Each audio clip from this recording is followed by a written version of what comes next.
Most people are using the wrong lens on the iPhone 17 Pro, which is why their photos look either too stretched, too flat, or just off. And the craziest part, the lens that gives you the dreamiest, most natural, most flattering photos is not the one everyone is hyping. If your iPhone photos are kinda mid right now, this one change might honestly fix everything. And just so you know, this video is not for the tech bros or pixel peepers. If you're here to compare pixel pitch or argue about chromatic aberration, I lovingly invite you to watch another creator. I will not waste your time. This video is for people with messy camera rolls, people who want photos that feel like they're real life, beginners who want fast results, soft aesthetic lovers, shy creators, moms documenting their babies, creatives building something from their everyday moments. If that's you, hi, this video is for you. So today I will show you the best all-around lens on the iPhone 17 Pro, why almost everyone uses it wrong, and how to use it to capture soft, flattering aesthetic photos with zero stress. By the end of this video, you'll understand your camera better than 90% of iPhone users. Beginner-friendly, no overwhelm, no tech flexing, just simple changes you can use today. Hi, I'm Rose, mom, creative entrepreneur, and photography teacher. I've helped thousands of students feel more confident taking photos of their everyday life using nothing but their iPhone. And I used to be like you, overwhelmed, confused, and wondering why my photos never looked like my eyes saw the moment. Let's fix that. Now, before I reveal the lens, here's a philosophy I live by. Choose the lens that feels the most like your eyes.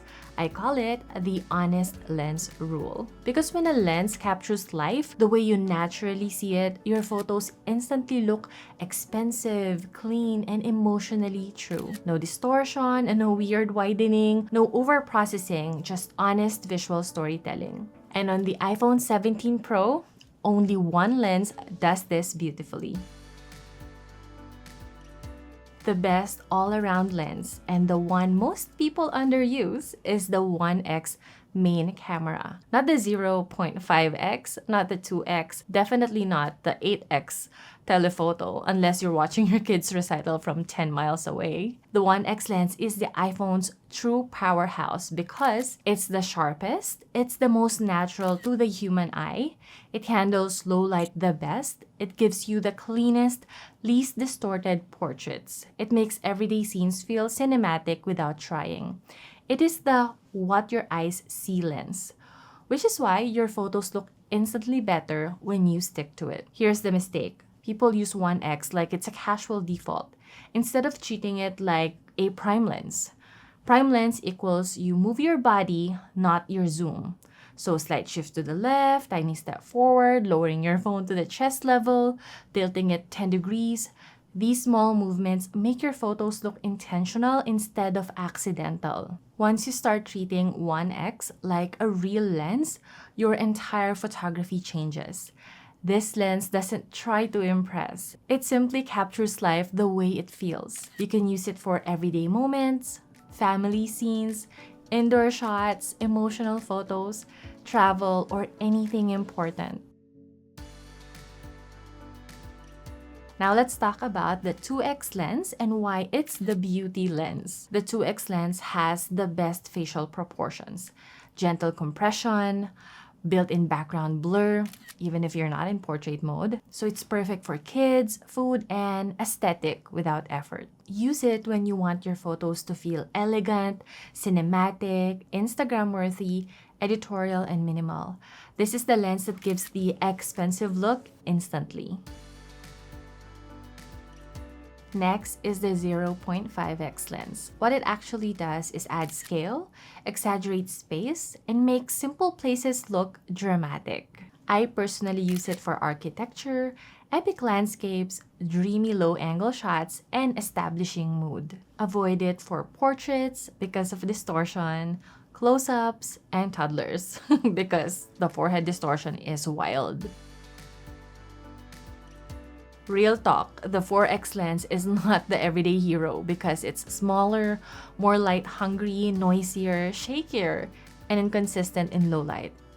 But when used in strong light, oh my goodness, it becomes art. You can use it for silhouettes, faraway subjects, architectural compression, minimal compositions, and storytelling shots. This lens can deliver magic, but only when you choose the right moment and lighting. Now, if you want intentional grainy aesthetic shots, then this lens is for you. 8x is mostly hybrid/digital, not a sharp pro lens. But guess what? That doesn't mean it's useless because you can use it for cinematic grain, dreamy distant moments, moody story frames, and experimental shots. Basically, it's a creative lens, not a quality lens. So use it to experiment a little. And if you're naturally drawn to the grain, you can create photos that feel nostalgic and emotional. Here's the truth Apple doesn't advertise. The best lenses on the iPhone 17 Pro for 99% of everyday photography are the 1x and the 2x lenses. The 1x is the cleanest, strongest, most real lens. Best quality, best skin, best low light, best in detail, and best dynamic range. This is your real camera. The 2x, on the other hand, is the most cinematic everyday lens. Best flattering portraits, best food, best details, best casual photography, and best depth without distortion. This is the lens that makes your photos look expensive. Now, the 4x and 8x, it's good for creative intent, not for everyday use. It's not reliable in low light, but beautiful in specific scenarios. The best lens isn't the one that zooms the farthest. It's the one that tells your story the most beautifully. And on the iPhone 17 Pro, that's the 1x and the 2x. Here's a quick list of common mistakes to avoid before you go. Most people ruin their photos by zooming instead of switching lenses, using 4x indoors, using 0.5x too close to faces, shooting 8x expecting DSLR quality, and not moving closer with 1x. So make sure to avoid these at all costs. Fix the lens choice and your photos level up instantly. Here's a quick experiment to test your iPhone 17 Pro. Take the same photo in 1x, 2x, and 4x. You'll immediately see why 1x and 2x look cinematic and why 4x needs perfect light. Now, if you want to go deeper into lighting, emotion, storytelling, and how to make your everyday life look cinematic, I teach all of that in my iPhone photography masterclass on Skillshare. You can watch it with a 1-month free trial. Link is in the description below. Or if you want to stay here on YouTube, watch this next video, 7 iPhone settings that instantly make your photos better. Your photos are about to glow up. See you there.